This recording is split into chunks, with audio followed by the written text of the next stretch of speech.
மேட்டுப்பாளையம் கொங்கு இளைஞர் சிங்கங்கள் இல்லாமல் நமக்கு இந்த பட்டி மன்றமே இல்லை என்பதை அழகாக நிரூபித்துக் கொண்டிருக்கும் ஆண் சிங்கங்களுக்கும் பெண் தங்கங்களுக்கும் ஒரு பணிவான வணக்கத்தை சொல்லி நடுவர் அவர்களே, இந்த உலகத்துல எதை தொட்டாலும் கேட்பாங்க காசு. உண்மையிலுமே கொங்கு இளைஞர்கள் சிங்கங்கள்னாலே சம மாசு. நடுவர் அவர்களே, நீ முதல்ல பேசு.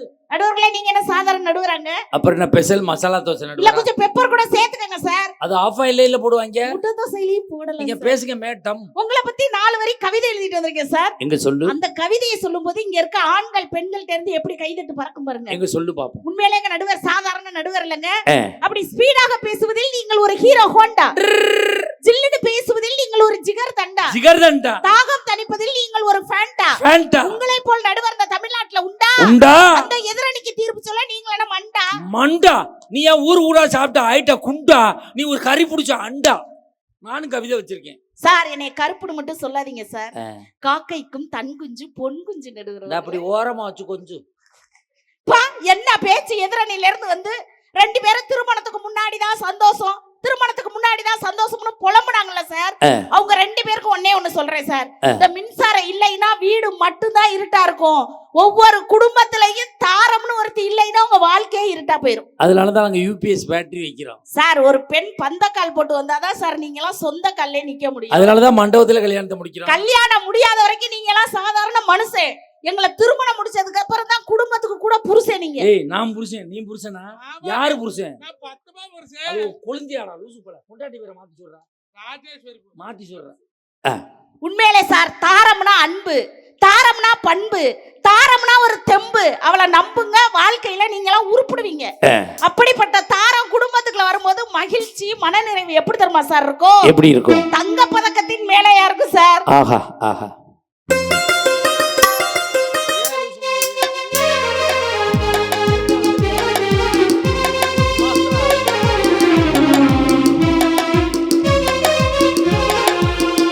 பதக்கத்தின் மேலே ஒரு முத்து பதித்தது போலே இந்த பட்டு கண்ணங்களின் மேலே ஒன்று தொட்டு கொடுத்திடலாமா, நீயும் விட்டு கொடுத்திடலாமா? நாளில் கைகள் தொட்டாடு.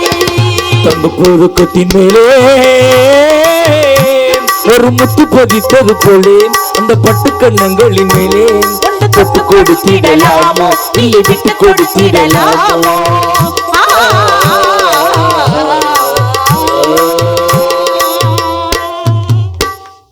ஒரு கைத்தட்டு கொடுங்க. கைத்தட்டுக்க. உண்மையிலங்க சார், ஒரு தாரம் திருமணத்துக்கு அப்புறம் வரும்போது தானே சார் மகிழ்ச்சி கிடைக்குது. உண்மையிலே தாரத்தினால அவங்களுக்கு பிரச்சனை, அன்பு இல்ல, சந்தோஷம் இல்ல, சமைச்சு தர மாட்டேங்கிறான். அப்புறம் எங்க ஒரு 25 வயசு வந்த உடனே ஒரு போட்டோவையும் ஜாதகத்தையும் தூக்கிக்கிட்டு உங்க வீட்டுல பொண்ணு இருக்கா, உங்க வீட்டுல பொண்ணு இருக்கா, உங்க வீட்டுல பொண்ணு இருக்கான்னு எங்க வீடு வீடா போய் அலையிறிய. நாங்க தான் வீடு வீடா அலையிறோம்ல. நீ பேசாம இருக்க வேண்டியானே. நீ ஏன் ஜன்னலை திறந்துக்கிட்டு மாப்பிள்ளை நல்லா இருக்கானான்னு எங்களை தெருவில் இழுத்து விடுற? எங்க வீட்டுக்கு நாய் வந்தா கூட நாங்க அப்படி எட்டி பார்ப்போம். உன் உயரத்துக்கு ஜன்னலே எட்டாது, நீ எப்படி எட்டி பாப்ப சார்? இவ்வளவு பேச்சு பேசுனாங்களா சார்? உண்மையிலே திருமணத்துக்கு முன்னாடி எல்லாம் இவங்களுக்கு எல்லாம் என்ன சார் பேரு எப்படி தெரியுமா கூப்பிடுவாங்க? இந்த மாதிரி தண்டச்சோறு போகுது, இந்த மாதிரி ஊதாரி போகுது, இந்த மாதிரி பொழைக்க தெரியாதவன் போறான், வேலைக்கு போறானா, வெட்டிக்கு போறானா, இப்படி பல வகையில பேசுவாங்க. ஆனா என்னைக்கு எங்களை எல்லாம் திருமணம் முடிக்கிறாங்களோ அன்னைக்கு இவங்களுக்கு எல்லாம் என்ன சார் பேரு? குடும்ப தலைவர், கணவர், புருஷர். இத்தனை எங்க இருந்து வந்தாருன்னு கேக்குறேன். அவருக்கு இன்னொரு பேர் இருக்கு தெரியுமா? என்ன sir? Family man. Family man sir. Family man இல்ல, ஃபேமிலி மேன் தான். தீபாவளிக்கு ட்ரெஸ் எடுக்க திருச்செங்கோடு போயிட்டு காசு வத்தாம கடத்தருவுல பேமொழி முடிச்சுட்டு தெரியுமா? அதனாலதான் அவனுக்கு பேர் ஃபேமிலி மேன் வச்சிருக்காங்க. அப்படி எல்லாம் இல்ல சார். உண்மையிலே மனைவிக்கெல்லாம் தாரம்னு ஒரு பேர் இருக்கு. ஏன் தெரியுமா மனைவிக்கு தாரம்னு ஒரு பேர் இருக்கு? நாங்க கல்யாணம் ஆகி வந்த உடனே அப்படி குடும்பத்துல அன்பை தாரோம், பண்பை தாரோம், பாசத்தை தாரோம், கணவனுக்கு முத்தத்தை தாரோம், குழந்தை குட்டிய பெத்து தாரோம். அதனால எங்களுக்கு எல்லாம் தாரம்னு ஒரு பேர் இருக்கு. உங்களுக்கு ஏதாவது இருக்கா? மனைவிக்கு ஏன் தெரியுமா தாரம் பேர் வச்சான்? ஏன்? இதனால தாரம் பேர் வைக்கல. நான் சொல்றேன் ஏன் தெரியுமா மனைவிக்கு தாரம் பேர் வச்சான்? உங்களை கல்யாணம் பண்ணக்கப்புறம் எங்க அப்பா அத்தால விட்டு தாரோம், எங்க அண்ணன் தம்பியை விட்டு தாரோம், எங்க அக்கா தங்கச்சியை விட்டு தாரோம், என் சொந்த பந்தத்தை பூரா விட்டு தாரோம். அதனாலதான் உங்களுக்கு பேர் தாரம் தாரம் தாரம். கடைசியா கடையில போய் தாரம் ஓல்டு மங்கரம், அதுக்கு பேர் தான் தாரம். சார், நிலையான அன்புக்கு பிரிவில்லை சார். சொல்லாத சொல்லுக்கு அர்த்தம் இல்லை. தேடும் பாசத்துக்கு தோல்வி இல்லை. உண்மையான குடும்ப உறவுகளுக்கு ஒரு மனைவி வரக்கூடிய வாழ்க்கை எப்படி தெரியுமாங்க சார் இருக்கும்? எப்படி இருக்கும்? தென்றல் உறங்கிய போதும் திங்கள் உறங்கிய போதுமா இருக்கும் சார்.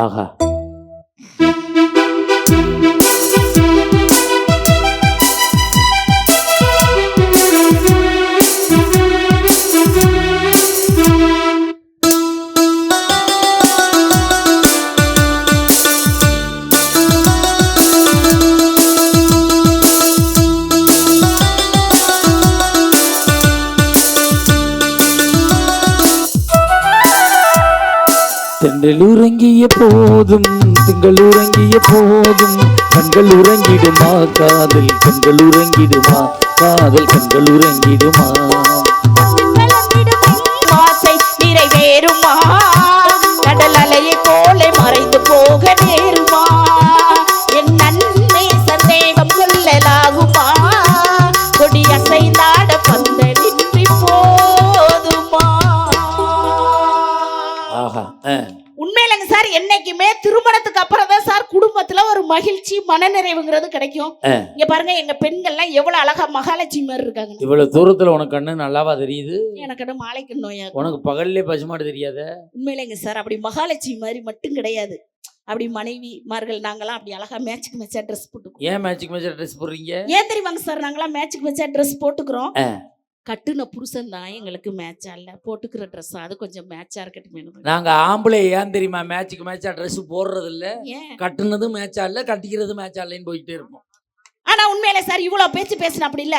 மஞ்சுநாதெல்லாம் வீட்டுல மனைவியை பார்த்து காலையில இருந்து சாயந்தரம் வரைக்கும் ஒரு நாளைக்கு எத்தனை டீ போட்டு அவர் மனைவியை கூப்பிடுறாரு.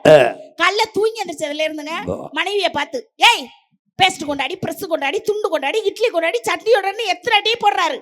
என்னைக்காவது நாங்க மனைவிமார்கள் இந்தாடா காப்பி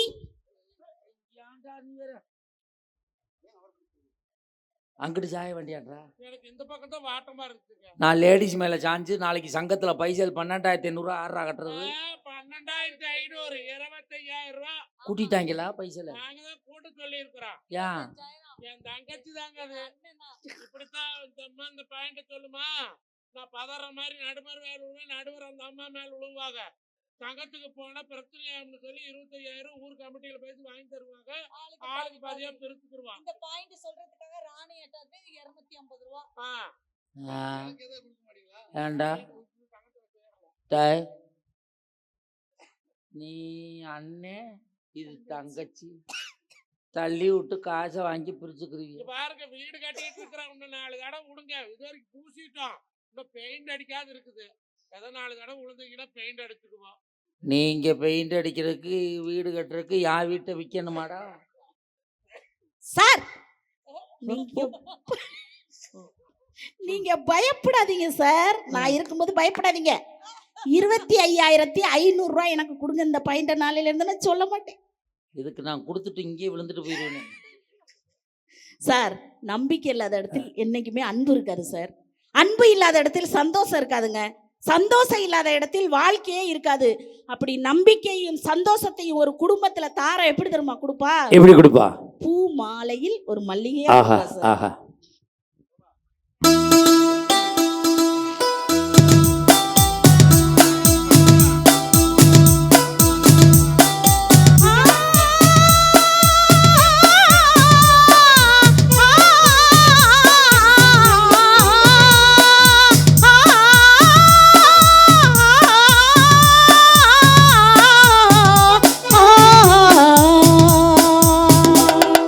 பூமாலையில் ஓ மல்லிகை இங்கு நான் தான் தேன் என்றது.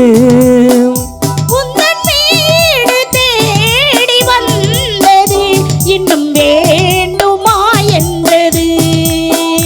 பூமாலை துவையோ கரும்போ கனியோ கவிதை துவையோ விருந்தோ கொடுத்தாள் விழுந்தாள் மடியில் விருந்தோ கொடுத்தாள் விழுந்தாள் மடியில். பூமாலையில் ஓ மல்லிகை இங்கே நான் தான் தேன் என்றது.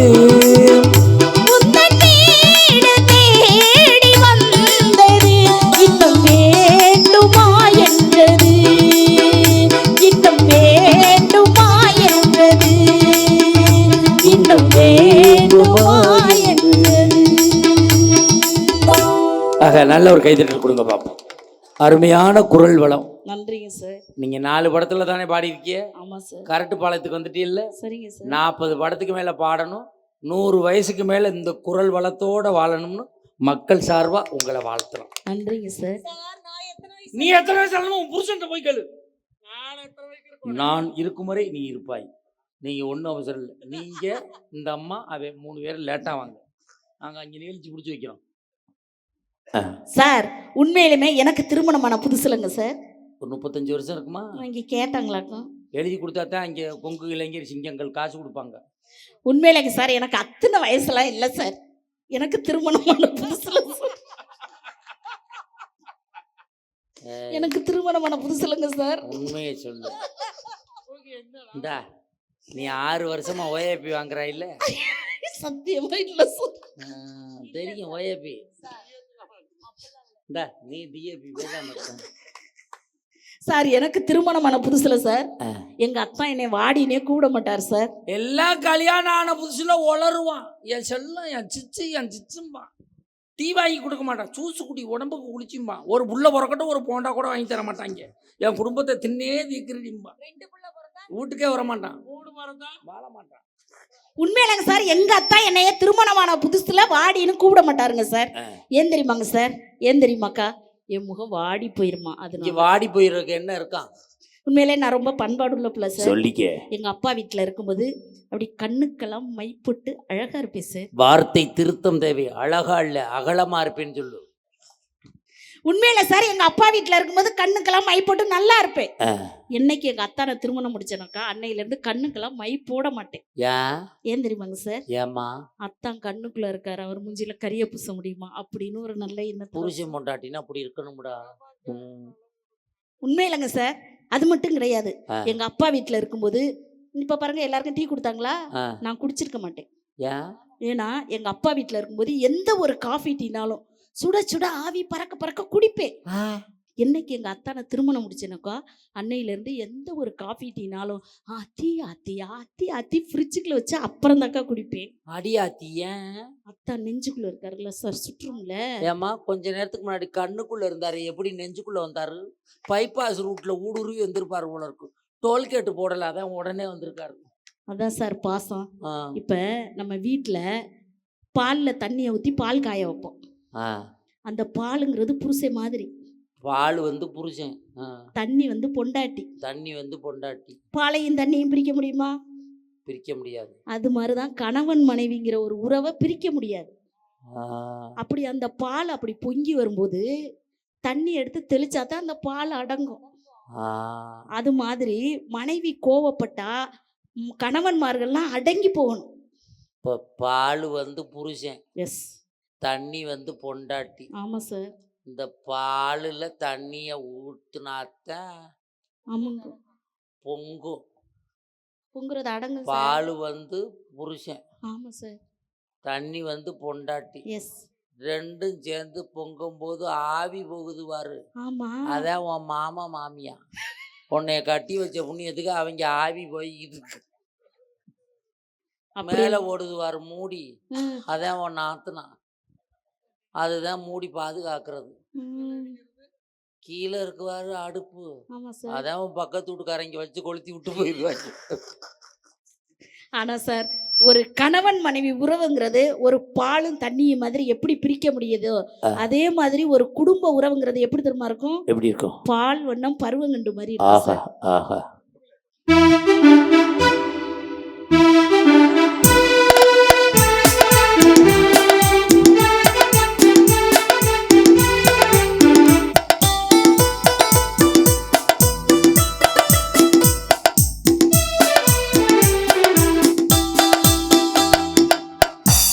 பால் வண்ணம் பருவம் கண்டு வேள் வண்ணம் விழிகள் கண்டு மான் வண்ணம் நான் கண்டு பாடுகிறேன். கண் வண்ணம் அங்கே கண்டு கை வண்ணம் இங்கே கண்டு பெண் வண்ணம் நோய் கொண்டு வாடுகிறேன். இல்லையா பால் வண்ணம் பருவம் கண்டு வேள் வண்ணம் விழிகள் கண்டு மான் வண்ணம் நான் கண்டு பாடுகிறேன். கண் வண்ணம் அங்கே கண்டு கை வண்ணம் இங்கே கண்டு பெண் வண்ணம் நோய் கொண்டு வாடுகிறேன். உண்மையிலேங்க சார் எங்க அக்கா மாதிரி பாசக்கார மனுஷனை பார்க்க முடியாது. மனுஷன் காலையில 7 மணிக்கெல்லாம் தூங்கி தானே எந்திரிச்சிருவாரு. அப்பதான் தெளியும் போல இருக்கு. அப்படி 7 மணிக்கெல்லாம் எந்திரிச்சு தங்க குட்டி கண்ணு தெரியாதவன் என்னத்தான் நொன்னத்தான் எங்க மாமியார் சொல்லுவாங்கக்கா பன்னிக்குட்டிய தங்க குட்டிக்கிறான் பாரு அப்படி. அந்த அம்மா கண்ணு நல்லா தெரியும் போல இருக்கு. ஆனா பட் அதை பத்தி நான் கேர் பண்றது இல்ல சார். நீ கேரே பண்றது இல்லை. எங்க கூந்தலை தூக்கி முன்னாடி போடு பார்ப்போம். ஏன் சார் இதுக்கு என்ன குறைச்சல்? அங்கே என்ன இருக்கு குறைச்சலுக்கு? கூந்தலை பாத்தீங்களா? பொங்கலுக்கு வெள்ளை அடிக்கிற கட்டை புரசு மாதிரியே இருக்கு. அதுவும் பிசுறு அடிச்சு போய் கிடக்கு. உண்மையிலே சார் தங்க குட்டினோன்னா அப்படியே சிங்குன அத்தா முன்னாடி போய் நின்று யாத்தான் டெய்லி காலையில 7 மணிக்கு என் முகத்திலே முழிக்கிறீங்களே அவ்வளவு பாசமானு கேட்டேன். அதுக்கு அவர் ஒரு வார்த்தை சொன்னாரு. என்ன சொன்னாரு? அதெல்லாம் ஒண்ணும் கிடையாது, உன்னை உத்து பார்ப்பேன், இருட்டாயிருக்குன்னு விடியலன்னு படுத்து தூங்கிடுவேங்கிறாருக்கா மனசு. இதுக்கு பேர் தான் விடியா முஞ்சிங்கிறது. Hello mic testing. என்னதான் நான் விடியா முஞ்சியா இருந்துட்டு போறேன், ஆனா எங்க அத்தா வாழ்க்கை விடிகிறது ஒரு மனைவிங்கிற என்னால விடியும் சார். எப்படி விடியும்? என்னை விட்டு ஓடி போக முடியுமான்னு விடியும். எவனும் ஓட முடியாது. நீ ஓடுனாவுல அவன் ஓட.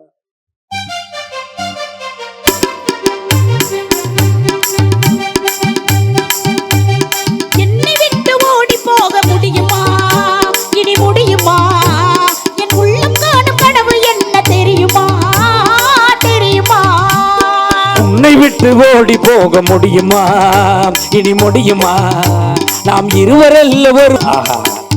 லேசா ஒரு கைதட்டு மட்டும் கொடுக்க போ. உண்மையிலங்க சார், ஒரு குடும்பத்துல கணவனுக்கு மனைவிக்கு சண்டை வந்துருது. அப்படி சண்டை வரும்போது தான் பெத்த புள்ள வந்து அந்த அப்பா அம்மா சண்டையை சமாதானப்படுத்துவான் சார். அந்த பிள்ளையால தான் சண்டையா வந்திருக்கும். அதெல்லாம் அந்த ஒரு சந்தோஷம் வந்து திருமணத்துக்கு அப்புறம் தானே சார் கிடைக்குது. இப்ப எனக்கு எங்க அத்தானுக்கு சண்டை வந்துருச்சுன்னு வச்சுக்கோங்க, என்னைய சமாதானப்படுத்துறதுக்காண்டி பீச்சு கூட்டிட்டு போவாரு. நீங்க சென்னையில இருக்கிய, கடற்கரை இருக்கு, அதனால பீச்சு கூட்டிட்டு போவாரு. ஆனா சார் உண்மையிலே பீச்சு கூட்டிட்டு போய் அப்படியே அவர் மடியில என்னைய சாய வச்சு என் தலைய வருடி விட்டு இந்த நூடுல்ஸ் மண்டையவா 4 வரி கவிதை சொல்லுவார் சார். அந்த வானம் தெரியவில்லை, அந்த நிலவு தெரியவில்லை, அந்த கடல் அலைகள் கூட தெரியலடி தங்கம் அப்படிப்பார். உடனே நான் கேட்டேன், அவளை அழகா இருக்கனாத்தா அப்படிங்கிறேன், அவளை அகலமா எல்லாத்தையும் மறைச்சுக்கிட்டு படுத்துக்கிட்டாடி அப்படின்ட்டார். நீ வந்ததுக்கு அப்புறம் இந்த பக்கம் வச்சிருந்த மானிட்டர் ஸ்பீக்கரே தெரியல எனக்கு. சார் மனைவி என்பவள் குடும்பத்திற்கு ஆதாரம், அவள் இல்லை என்றால் உங்கள் வாழ்க்கையே சேதாரம்.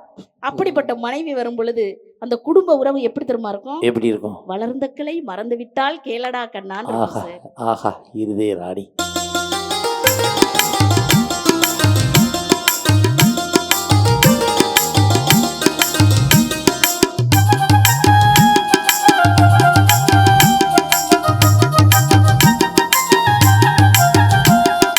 வளர்ந்த கிளை மறந்து விட்டால் கேளடா கண்ணா, நான் வடித்து வைத்த ஓவியத்தை பாரடா கண்ணா.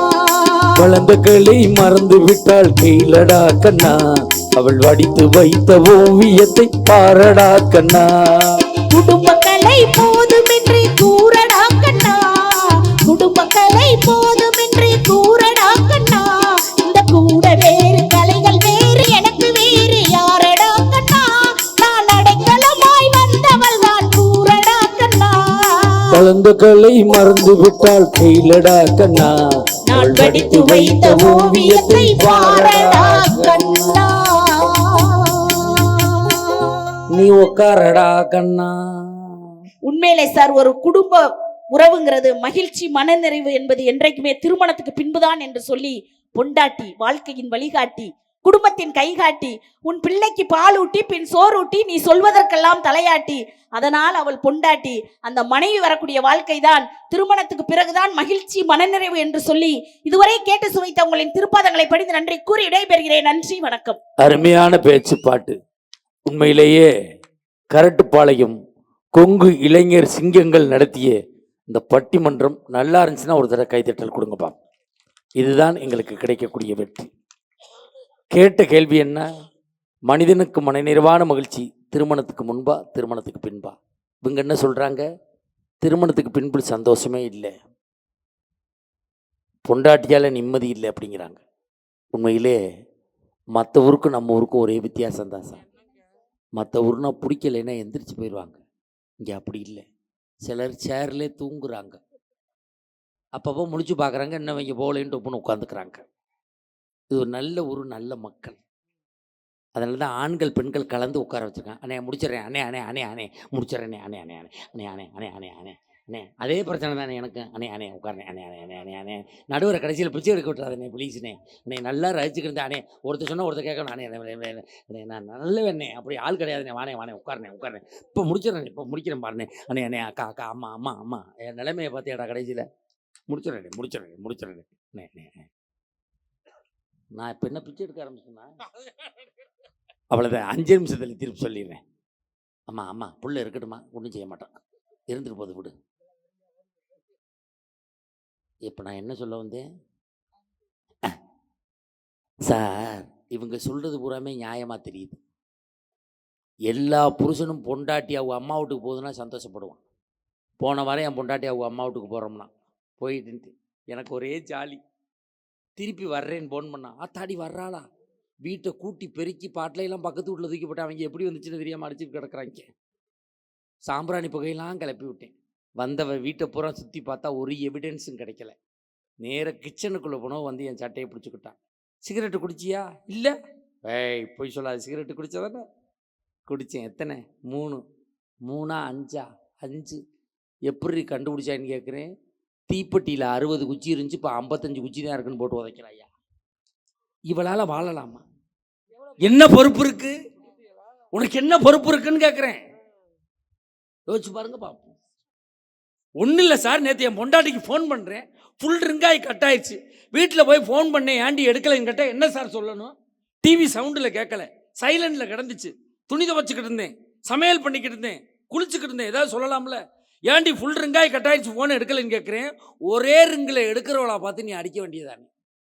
ஒரு ரிங்கில் எடுக்கிறவள நான் இன்னும் எங்கே சார் போய் தேடுறது? தேடித்தான் கிடப்பாளா, இல்லை கிடைச்சால தான் ஒரு ரிங்கில் எடுப்பாளா? கிடைக்கிற வரைக்கும் எடுப்பா, அப்புறம் அவள் வேலையை காட்ட ஆரம்பிச்சிடும்.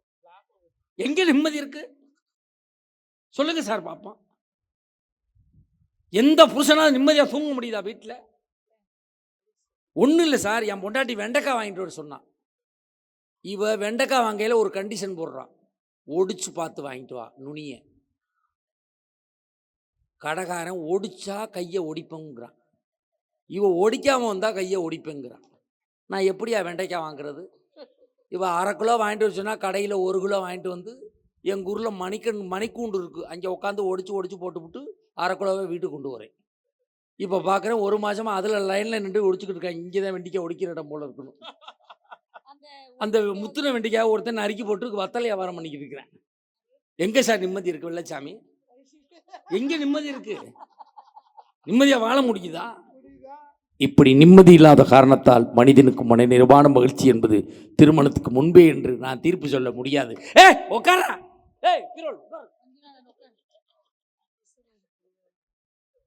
அப்ப திருமணத்துக்கு பின்பு என்ன சந்தோஷம்னு பார்க்கணும். சுருக்கமாக சொல்கிறேன். இப்போ பட்டிமன்றம் முடியும் சார், நான் 3 மணிக்கு வீட்டுக்கு போவேன், காலிங் பெல் அடிப்பேன், என் மனைவி கதவை திறப்பா. கதவை திறந்தோடனே, வாங்க மகாராஜா, கரட்டுப்பாளையம் சென்றீர்களே, பட்டிமன்றம் எப்படி இருக்கு? சோழா பார்த்தாரா அப்படியாகப்பா, போய் படு, தனாம் பைக்கிட்டு ஊர் சுற்றி போயிடுறாம்பா. இதே முகம் கொஞ்சம் கவலையாக இருந்தால் ஏன் ஒரு மாதிரியாக இருக்கீங்க? என்னன்னு தெரியலம்மா, என்னால் சரியாக பேச முடியலம்மா அப்படின்னா, சூடாக பால் ஆற்றி கொடுத்து போய் படியா, நாளைக்கே திருவண்ணாமலையில் பட்டிமன்றம் இருக்கும்பா. வாழ்க்கையில் நான் தோற்று போகின்ற பொழுது என்னை தேற்றுவது என் மனைவி என்கிற சொந்தம். சார், நம்ம தொழில் பண்ணுறோம், வியாபாரம் பண்ணுறோம், நஷ்டமாயிடுது, எல்லாத்தையும் இழந்துடுறோம், எல்லாம் நொடிச்சு போயிடுறோம். நம்ம வீட்டில் போய் தனிமரமாக நிற்கும் போது நம்மளோட சேர்ந்து ஊர் சுற்றின நம்ம வீட்டுக்கு வருவானா? நம்மளோட சேர்ந்து தண்ணி அடித்தவன் நம்ம வீட்டுக்கு வருவானா? நம்மகிட்ட வாங்கி சாப்பிட்டவன் நம்ம வீட்டுக்கு வருவானா? கண்கலங்கி நிற்கும் போது அந்த மனைவி ஒடியாந்து கேட்பா, ஏயா அப்படி நிற்கிற? எல்லாத்தையும் நஷ்டமாக்கிட்டேனம்மா, எப்படிம்மா நம்ம பிள்ளைகளை படிக்க வச்சு கல்யாணம் பண்ணி கொடுக்க போகிறேன்னு கலங்கும்போது அந்த கட்டிய மனைவி கையில் கழுத்தில் கிடக்கிறத கலட்டி கொடுத்து தான் சிறுவாடு சேர்த்து வச்சு இந்த பணத்தை கொடுத்து நான் இருக்கிறேன் என்று சொல்லக்கூடியவள் நம் மனைவியாக மட்டும்தான் இருக்க முடியும். ஒன்று தெரிஞ்சுக்கோங்க, நாங்கள் மனைவியை நிறைய கேலி பண்ணோம், கிண்டல் பண்ணோம், அது நகைச்சுவைக்காக. உண்மையிலே ஒன்று தெரிஞ்சுக்கங்க சார், மனைவி என்ற ஒருத்தி வீட்டில் இருக்க வரைக்கும் தான் என்ன சாப்பிடலான்னு யோசிக்க தோணும். அவள் போய் சேர்ந்துட்டான்னு வச்சுக்கோங்க, எங்கே சாப்பிடலான்னு தான் சார் யோசிக்க தோணும். மனைவி இருக்க வரைக்கும் தான் வீட்டில் பாய், அவள் இல்லைன்னா திண்ணையில் தான் பாய். மனைவியினுடைய அருமையை யார்கிட்ட கேட்கணும் தெரியுமா? வயதான காலத்திலே தன் மனைவியை இழந்து விட்டு ஒருவேளை சோற்றுக்காக ஒவ்வொரு மகன் வீடாக அலைகிறானே, அந்த தகப்பனை கேட்டு பாருங்கள், மனைவியினுடைய அருமை என்னங்கிறது தெரியும். சார் ஒன்று தெரிஞ்சுக்குங்க, இப்போ மனைவிக்கு உடம்பு சரி முடிச்சிடறேன். ஒரு மனைவிக்கு உடம்பு சரியில்லைன்னு வைங்க, எவ்வளோ நாள் வைத்தியம் பார்ப்போம்? ஒரு 10 நாள் ட்ரீட்மெண்ட் பார்ப்போம், 1 மாதம் ட்ரீட்மெண்ட் பார்ப்போம். அதுக்கு மேலே என்ன பண்ணுவோம்? அவங்க அம்மா வீட்டுக்கு ஃபோன் பண்ணுவோம், உங்கள் மகளுக்கு முடியலை, ஒன்று வந்து பாருங்கள், இல்லைன்னா கூட்டின்னு போய் பாருங்கள் அப்படிம்போம். இதான் ஆம்பளை செய்யலை வேலை. இதே நம்மளுக்கு உடம்பு சரியில்லைன்னு வைங்க, 1 மாதம் வைத்தியம் பார்ப்பா, 6 மாதம் வைத்தியம் பார்ப்பா. படுத்த படுக்கை ஆகிட்டோம்னு வச்சுங்களேன், அவள் சொல்லுவா, கவலைப்படாதையா, கவலைப்படாதையா, என் பூவுக்கும் பொட்டுக்கும் அடையாளமா நீ உசுரோடு இருந்தால் போதும், உன்னை கடைசி வரைக்கும் பார்த்துக்கிறேன்னு சொல்லக்கூடியவள் நாம் கட்டிய மனைவியாக மட்டும்தான் இருக்க முடியும். நண்பர்களே, அவள் பெண் பிறந்த இடத்துல ஒரு குலதெய்வமாக இருக்கும், அவள் கல்யாணம் பண்ணி வந்த வீட்டில் ஒரு குலதெய்வமாக இருக்கும். அந்த குலதெய்வத்தையே வேண்டிக்கிட்டு இருந்தவ நம்ம தாலின்னு ஒன்று கட்டின உடனே அந்த குலதெய்வத்தை விட்டு நம் குலதெய்வத்தை வேண்டி நம் குலத்தை வாழ வைக்கிறாளே, அந்த பெண் வருகிற வாழ்க்கை எப்படி மகிழ்ச்சி இல்லாத வாழ்க்கையாக போகும்? யோசிச்சு பாருங்க, பார்ப்போம். உண்மையிலே நண்பர்களே, திருமணத்துக்கு முன்பான மகிழ்ச்சி என்பது ஒரு சிற்றின்பமான மகிழ்ச்சி. திருமணத்துக்கு பின்பான மகிழ்ச்சி என்பது அப்பாவோடு, அம்மாவோடு, தாத்தாவோடு, பாட்டியோடு, மாமனோடு, மாமியோடு, உறவுகளோடு வாழக்கூடிய திருமணத்துக்கு பின்பான வாழ்க்கை தான் மனநிறைவான மகிழ்ச்சியான வாழ்க்கை என்று தீர்ப்பளித்து உங்கள் பாதம்பட்ட மண்ணை தொட்டு நிறைவு செய்கிறோம். ஒன்றை மட்டும் சொல்லி நிறைவு செய்கிறேன் உறவுகளே, சொத்துக்களை வேண்டுமானால் பிரித்து கொள்ளுங்கள், சொந்தங்களை ஒருபோதும் பிரித்து கொள்ளாதீர்கள். நன்றி, வணக்கம். இளைஞர் மன்ற பொன்னாடி வாங்கி வச்சிருக்கோம் நாங்கள், போத்தலை வாங்க, அப்படியே கொண்டு போயிடலாம், பார்க்காதீங்க, குளிருது. நீங்கள் எங்களை பொன்னாடை போத்தணுன்னு போங்க.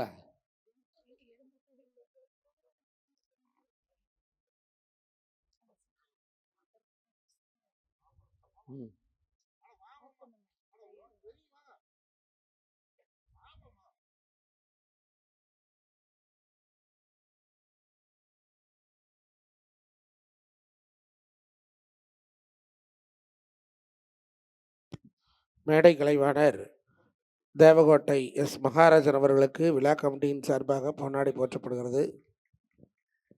கொங்கு அருவி நகைச்சுவை திலகம் தூரன் மஞ்சுநாதன் அவர்களுக்கு பொன்னாடை பொருத்தப்படுகிறது. சகோதரி பாண்டிச்சேரி கௌதமி அவர்களுக்கு பொன்னாடை பொருத்தப்படுகிறது. சென்னை ராணிக்குமார் அவர்களுக்கு பொன்னாடை பொருத்தப்படுகிறது. ஈரோடு பிரபு அவர்களுக்கு பொன்னாடை போற்றப்படுகிறது.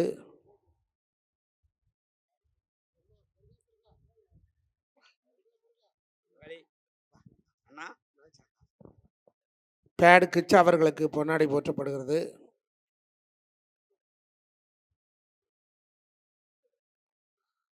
உமாநாத் அவர்களுக்கு பொன்னாடை போற்றப்படுகிறது.